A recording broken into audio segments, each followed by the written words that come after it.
তো ফাইনালি মাসির বিয়ে শেষ হয়ে গেছে। আর বিয়ে শেষ হয়ে যাওয়ার পরে কিন্তু আবার বর বউকে এক জায়গায় দাঁড়িয়ে ফটোশ্যুট করা হচ্ছে। আর বিয়ে শেষ হতে হতে কিন্তু 12:30টা বেজে গেছিলো। তো অনেকটাই রাত হয়ে গেছে আর একদম লাস্টে আমরা খেয়েছি আর বর বউয়ের সাথেই কিন্তু আমরা খেতে বসেছিলাম। এদিকে তিশা মাসির বর তিশা মাসিকে খাইয়ে দিচ্ছে আর এরপরে কিন্তু বাড়ি যাওয়ার পালা। আর বাইরে কিন্তু আজকে প্রচণ্ড ঠান্ডা ছিল।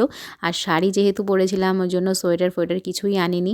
শীতে কাঁপতে কাঁপতে বাড়িতে এলাম আর এইদিকে দেখো এরা আগে আগে এসে একদম ফ্রেশ হয়ে গেছে। আর আমাদের এখন এই ঠান্ডার মধ্যে কিভাবে যে ফ্রেশ হব সেটাই ভাবছি। প্রচণ্ড ঠান্ডা পড়ে গেছে মাসির বিয়েতে। এদিকে মাসির শাড়ি আর হিল পরে দেখো হোঁচট খেতে খেতে ঘরে ঢুকছে বরকে নিয়ে।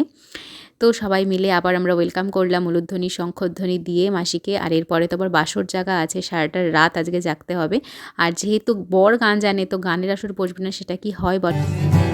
এই ঠান্ডা মধ্যে সব কেন কি আছে? ঠান্ডা নেই তো, নর্মাল। দাদা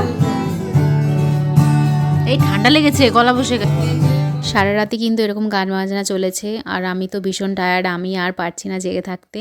তো ওই 3টে 3:30 নাগাদ কিন্তু আমি টুক করে কম্বলের মধ্যে শুয়ে ঘুমিয়ে পড়েছিলাম। বাট সবাই কিন্তু জেগেছিল সারা রাত।